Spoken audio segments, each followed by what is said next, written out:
1 Minute English.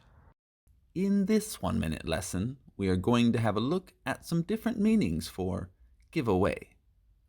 Give away means to give something to someone for free. For example, they are giving away old clothes and toys to charity. The store is giving away samples of a new drink. Give away also means to tell information that should be a secret.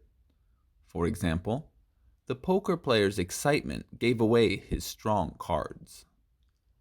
In sports, giveaway can also mean to allow the other team to win by making a mistake.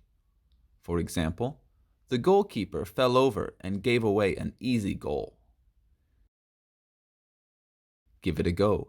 Try making a sentence using give away and leave it in the comments below.